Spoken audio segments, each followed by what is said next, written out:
So to everybody that's in the Potomac Valley community, we're starting a new series called Community Connections, where we engage with community leaders and we really learn what's going on in our community and ways that we as a church and we as a faith community can really engage and learn and grow. One of our incredible friends and a part of our community is the Honorable Margaret Franklin, our Woodbridge supervisor. And Margaret and her office reached out to us and said they'd want to connect with us and share with us what's going on in Woodbridge. There's a lot that's happening in our community.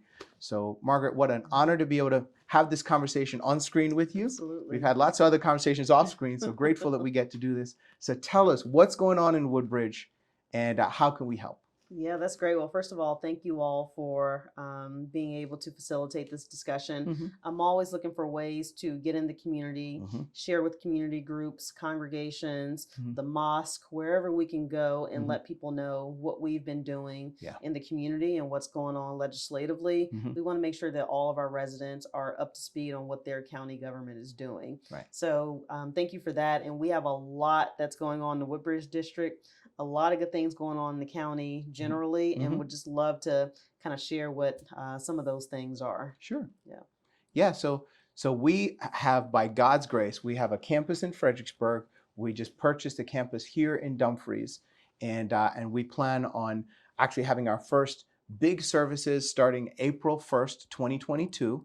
Right on Route 1 in Dumfries, but there's a lot going on in Route 1. So what's going on in Woodbridge, and specifically what's going on in Route 1 that Yeah. we're about to find ourselves in the middle of as a church? That's right. Well, I can tell you, first of all, welcome back to Woodbridge and welcome Mhm. to the Route 1 corridor. Mhm. You all are in for a real treat because we are underway with our revitalization efforts of the Route 1 corridor. We're doing some affordable housing. We're doing some economic development. Mhm. We're looking to build an elementary school, hopefully. So we have a lot of things that you all are about to be right in the midst of, and we're Right. hoping that we can call on you all to be community partners down the road to help facilitate some of these discussions and Mhm. really get you and your congregation's insight into some of these projects. So specifically, one of the biggest things that we've been talking about is the North Woodbridge Small Area Plan. Okay. And we have several components to that. Okay. We're looking at the Belmont Bay area to kind of revitalize their community and really bring some restaurants, Okay. really transform the golf course into a public park space, Okay. and really utilize the Potomac River and let people know that on the eastern end, we have this gym here that we want to share with the rest of the county. Wow. We're working with the residents on various parts of that plan, trying to allay various concerns that they may have, while Sure. also pushing for what others want to see in terms of commercial development down there. So that's kind of one of the bigger things that we're working on. Across the street from the Belmont Bay area, we're working to revitalize the old Coles Ford property Okay. and Station Plaza. Okay. Many of you may know that right now the Coles Ford property sits vacant, Okay. has some weeds growing up in different parts of it, and Okay. it's really in great need to be revitalized. Okay. That is under contract to do. Okay. We're going to do some mixed use there that includes some retail space, Okay. commercial space, and also some residential. Okay. That will also hopefully include some affordable units as well. So Okay. we have 90,000 square feet of commercial space that will go in, Okay. and about a little under 300 residential units. So Wow. the whole purpose of that project is to create a walkable community to help revitalize that area. Mhm. When you first come into Woodbridge from Fairfax, both on Route 1 and off the interstate, Mhm. we want you to drive into a vibrant community as Right. soon as you hit the Prince William line. Right. And that's what we're underway in doing. That's awesome. As you come south on Route 1, Mhm. Jefferson Plaza has submitted an application to do 100% affordable units. Okay. And so that's for my district, the first really affordable housing project that we're working on. Okay. There are some concerns from the community about, building more residential and building more housing, and we do understand those concerns. Sure. But what I've been telling people is if we want affordable housing in this community, which everyone has been asking for, Right. we have to build it. Right. Okay, and so I am supporting the idea of that project. We'll be working on the density, seeing if we need to reduce the density a little bit. Okay. But that's going to be a good project because, as you all know, Jefferson Plaza also sits vacant, Mhm. and it's kind of an eyesore the way it is now. this will help to revitalize that particular portion. Awesome. Across the street, we also have an application to do some additional units, 46 residential units. Okay. Some of those will also be affordable. Right. There's also the proposition to do a park behind that space. Mm-hmm. What's important to know about this is there's a mobile home community that sits behind that neighborhood. Yep. And people have been asking, well, what about the mobile home community? What do you want to do there? And my response to that is, we want to do whatever the mobile home residents want us to do. Right. If they want to remain in that area, we want to help them remain there and Mm-hmm. be able to stay in a safe space. Right. But we're also working with them to look at additional options for actually building them new homes Mm-hmm. at the same rate that they're paying now, Mm-hmm. also in the Woodbridge district. Right. So that's also an option. So this project has the ability for us to potentially do low income housing for those mobile home residents that are Wow. brand new. Wow. So That would be amazing. It's critical. Yeah. We have not done that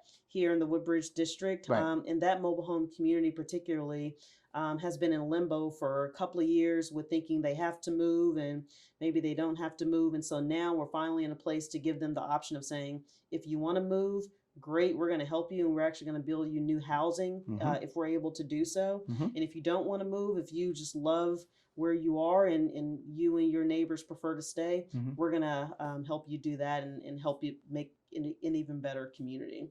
So we have a lot going on in the district. Mm-hmm. And as you know, we're also working on Potomac Shores. Mm-hmm. We finally have plans to bring the VRE. Let's go with the VRE. Just so you know, I that's my neighborhood, Yeah. and I have a lot of my neighbors that are like, I don't know, but I've shared with many of them. I have great confidence that Yeah. that this board and that your office and your colleagues are going to be the ones to deliver on Yeah. getting that VRE in there. We're doing it. We are Okay. expecting for the platform to break ground in January. Okay. But the garage is actually supposed to break ground this November. Okay. You Now- let me know. You know I'll be there. We'll be there. With community do- conversations, we'll be there. That's right. We're going to do a groundbreaking, so we'll let people know when that is. But Okay. we are underway. I mean, there will be weather events that may cause some delays here Sure. and there, but the fact that we finally have a date for those things is important. Right. And then we're going to do a town center, which is supposed to break ground in next year, I believe the next few months. Okay. And so we are really underway. We're going to build a school down there as well. Mhm. And we're looking to build an elementary school in the northern part of Woodbridge and Okay. some of those communities that I just mentioned.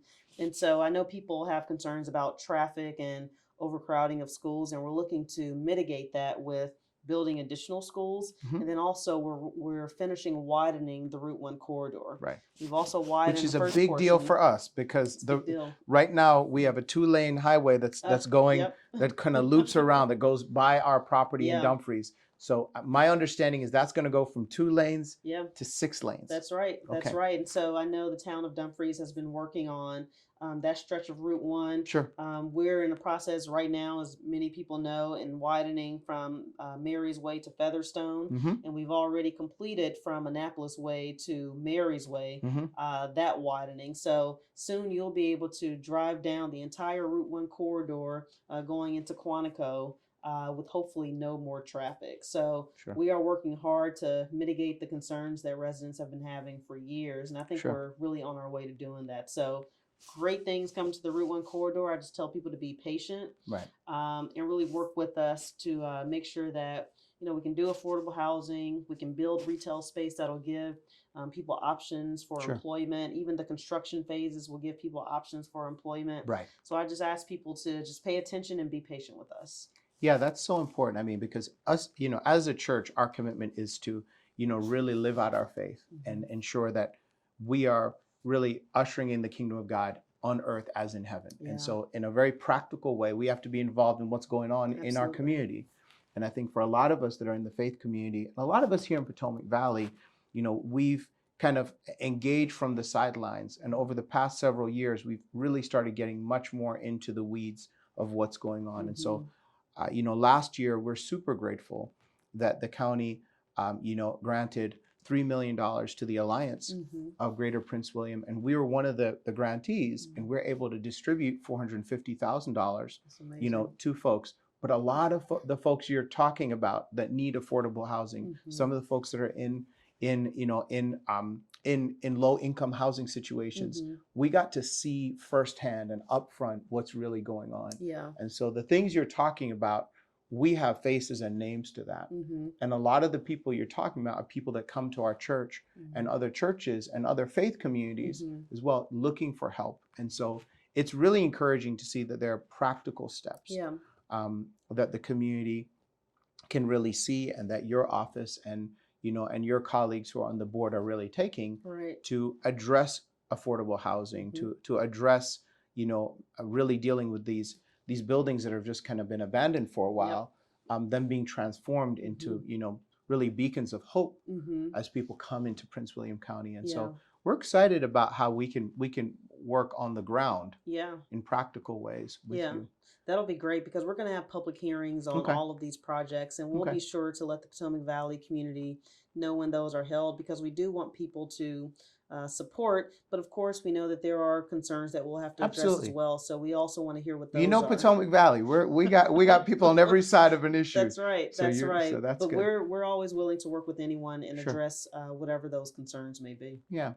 Well, it's really exciting to hear what's going on in Woodbridge. A lot going on And in Woodbridge. and how's it been for you? Just, you pouring yourself out in the middle of a pandemic Yeah. and being a public official. How's that been for you? Yeah, I'll be honest in that it's been tough. I Yeah. mean, it's been tough because, we started our term right before the pandemic, Right. and also kind of in the midst of all the protests that we've seen with regards to, our policing efforts and things of that nature. Sure. And so, as a leader, you have to figure out a way to bring the community together. Right. And I will say that, we have not always had the cooperation across the board Mm-hmm. as colleagues that Mm-hmm. I think many of us would like. Mm-hmm. But I will say that the pandemic, particularly, has provided opportunities for us. Sure. Some of the things that we campaigned on, Mm-hmm. like housing assistance and doing protecting small businesses, Sure. we wanted to do anyway, but the pandemic has actually provided an opportunity for us to do those things a lot more quickly. Mm-hmm. And so, for instance, I wanted to set up a housing assistance program for the county. Right. Well, with the pandemic, that became an emergency. It did. And so we did set up a housing assistance program, and we've been able to help hundreds of families Mm-hmm. pay their bills, pay their Mm-hmm. mortgage, pay their Thousands of rent, families. I mean, thousands of yeah, families, and so that was incredibly important. it was. Small And it is. businesses, we always wanted to make sure that we were protecting small businesses, but the pandemic, as you know, completely shut down Mm-hmm. many of our small businesses. And so we provided a grant program that said, hey, if you are a small business and you need PPE, we have that for you. If you need grants to stay open, Mm-hmm. we also have ways for you to apply for that. So we were able to help a lot of businesses on the Route 1 corridor, a lot of minority businesses. Okay. And I was proud to kind of lead the effort on both of those things. And like I said, the Good. pandemic provided an opportunity to do those things Right. more quickly than I think we anticipated. So it's been tough, but it's been good, and we've been working the entire time. We've been pushing through a lot of different initiatives. Some of those things are what I just included, as well as pushing for more economic development throughout the county. Mm-hmm. We're pushing for Supervisor Angry and I just issued a joint directive to create a veteran center Okay. here in Prince William County. It's awesome. I was able to push for a child advocacy center to help victims of child abuse. Right. And so we've been doing a lot of things. We're renaming Jefferson Davis Highway to Richmond Highway and Route 1 Mm-hmm. because, businesses don't want to set up shop on a major thoroughfare Mm-hmm. named Jefferson Davis Highway. Mm-hmm. And by the way, this is a mostly minority community. And Right. so things like that are actually important, not Mm-hmm. only in terms of respect, but also because, economic development, businesses want to come to an inclusive community. Sure. And so we're doing a lot of work on that end. Like I said, we're building schools, we have a much better relationship with our school board than previous boards have had. Right. So we are doing a lot of work, but it's tough. Hmm. But this is the job that we signed up for. Right. Well, I appreciate you stepping up and know that we're always praying for you Yes, and thank praying you. for your colleagues. And Yeah. we're super grateful for the hard work that you're putting in and that your whole office and so many of you are putting in. I know a lot of times when we talk about elected officials, they're faceless people that are Mm, red or blue. hmm. And I know that you're just here to serve the community and that you Absolutely. want to be engaged. And so thank you for Absolutely. reaching out. Thank you for engaging with us. Absolutely. And we look forward to lots of exciting things on the Route 1 Yes. corridor. Yes. So, about 200 days from now, we're going to barbecue 1,000 pounds of meat, Oh, wow.